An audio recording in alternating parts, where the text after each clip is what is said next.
How I made this cosplay. Disclaimer, I'm not a seamstress, so everything you see here might not be great cosplay advice, but I'm really proud of how all of this came together. And I did record some of the process. So let's start from the beginning. Why did I pick player 1? Well, I'm primarily a Twitch streamer, and the team that I'm a part of hosts a several day-long marathon for dancing, and they call it a dance-a-thon. And as streamers, we love to hype up the event, so sometimes we put together cosplays of coaches from Just Dance. And I picked player 1 the second I saw her revealed. So the panda girl, her outfit is so cute! Oh my god, all their outfits are so cute! I want this all in real life. I knew I loved her because our hairstyles were similar and I knew I wasn't gonna buy a wig. I loved her fit and her makeup. I thought it would be really easy just to take a base top and jacket and modify them. And I love the song Pink Venom. I also find the normal choreography really fun. And I know a little bit of the extreme now, but I still want to polish it up. And I figured one day I would probably do a dance cover of the extreme.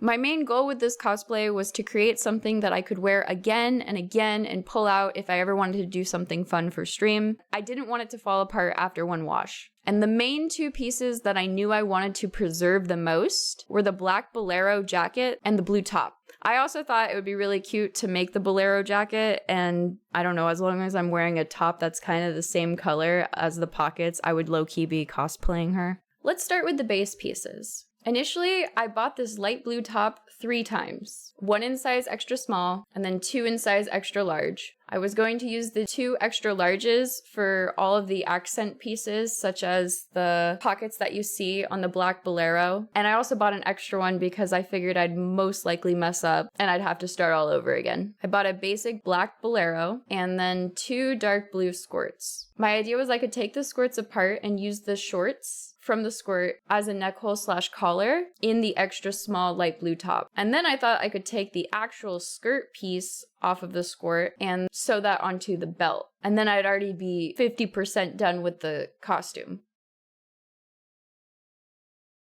This project ended up being a lot more complex than expected. I initially thought I could apply a simple fabric overlay to the shirt called applique, but when it arrived, I realized each side of the shirt has 2 layers to it, making that approach kind of impossible. What ended up happening was I went through 3 renditions of the top. Rendition 1, I used my serger to stitch the stretched nylon fabric together and repurpose the shorts from the skirt as the collar. While the main body turned out okay, I couldn't get the stomach straps right. They just didn't look good no matter what I did. So I took it apart and did rendition 2. This version was better. I again used my serger and improved the overall fit. However, I mismeasured the spaghetti straps and left too little space in my armpits, making it really uncomfortable. I looked like an adult trying to wear a toddler shirt, essentially. I also created a huge mess while trying to fix the under armpit area, and yet again, I still struggled with the bottom straps. However, this time, I did attempt to top stitch over them, and it just was terrible. I knew I couldn't be proud of this one, and I also knew that I did not want to show my mom my work. Rendition 3 was the final one. I skipped making a pattern and continued eyeballing it. This version finally came together, and I used grommets for the first time after many failed attempts and trial and error, and I added purple ribbon for lacing.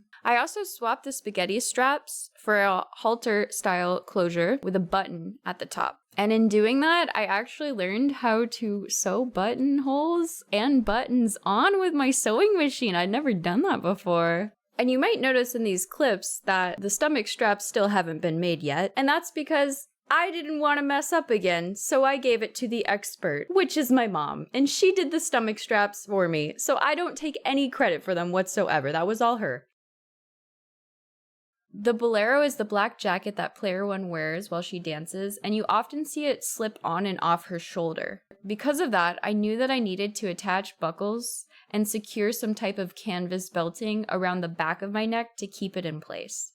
So I ended up sewing a buttonhole into that canvas belt material and attaching it to the back of my shirt. So I attached 2 things with that button. To add the light blue squares, which are actually pockets, and I think they're supposed to be more cargo shaped in 3D. I had to fully take apart the jacket sleeves, and since I didn't use any patterns and I struggled with the spandex, I just had to make them flat. But they're still functional pockets. They do work. And then I did have to take the excess strap and sew that to the cuff of the Bolero so it didn't flop around as much. I also had to open the sides of the Bolero to insert the canvas belting in there and sew that closed, and sew the buckle hardware onto that belting.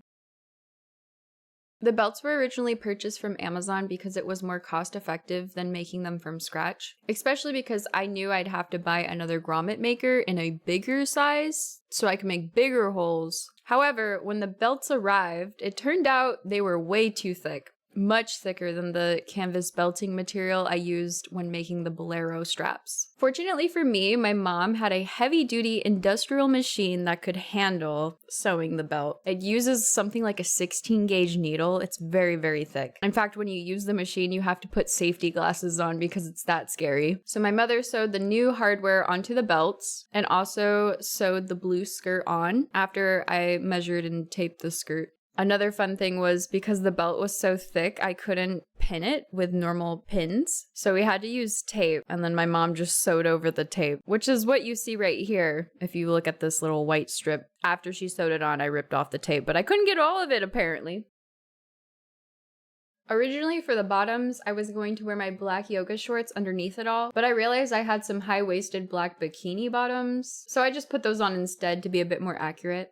The tights were there to make sure I didn't flash the camera. That would have been terrifying. But I also knew that the little garter strap that goes around your thigh would not stay up unless it was supported by something else. Same for the little X's around the calves. So I put the tights on and then I used fashion tape to tape the garter and the little X's to where they need to be. Technically, a skilled seamstress could have probably sewed them on somehow by taking the tights apart and then sewing them back together. But your girl isn't one. The garter was made from the original hardware that was on the belts that I bought, and the stretchy black elastic that I used was actually on the inside of the skirt that I took apart. The X's around my calves were made from scrap pieces left over from the original shirts that I cut up. The boots I've worn in other Just Dance videos, like in Vampire, they're stretchy, so I just folded them down twice and I used some fashion tape to hold them in place. And the buttons that you see on the side of them is also being held in place by fashion tape. I didn't want to hand sew those on. And also I want to be able to reuse these boots later, so I just stuck the buttons on and called it a day. If I were to go to a con and wear this cosplay, I would spend some cash and get some actual boots that I would be comfortable enough to alter. But you know what? Your girl's on a budget. For makeup, I was lucky to have a big colorful kit from my Zyme cosplay already, so I was able to reuse it. It had the perfect shades of light and dark blue, but I'll admit I didn't actually test how difficult her makeup would be until the day of my time slot. I'm really glad I woke up early because there were small details I hadn't noticed before, like the dark blue outlining on her eyelids and the light blue under her eyes. And it's really funny because I used this image as the reference when designing my costume, and I just never looked at the makeup that closely, I guess? I don't know. I estimate that I spent about 25 hours working on this cosplay, but it could have been quicker had I not remade the top 3 times. I'm just a beginner though, but you know what? I got the result I wanted in the end. I haven't actually calculated how much the materials are, so let's do that together. The Bolero was $9.78, a shirt was $4.36 times 3, totaling $13.10. A skirt was $6.63 times 2, totaling $13.26. There were 2 belts, both priced at $9.99. The shorts were free. The belt buckle hardware was $13.99 plus $9.99. The tights were free. The fashion tape was $7.59. The shoes were free. The buttons were free. The purple ribbon was also free. The grommet maker was $9.99. And I totally just did all this math after reading all those numbers out loud. And maybe someone can double check me, but it should be $97.66 in materials. Ooh, that was a little bit more expensive than I was expecting. And that's how I made my cosplay. Thank you so much to my community on Twitch for hyping up the cosplay stream. And thank you for watching this video all the way through. If you want to watch my dance cover while wearing this cosplay, I'll put that in the description below. And if this was your first time watching one of my videos, please consider subscribing for more Just Dance content, liking, and leaving a comment down below. Have a good day or night wherever you are in the world. Goodbye!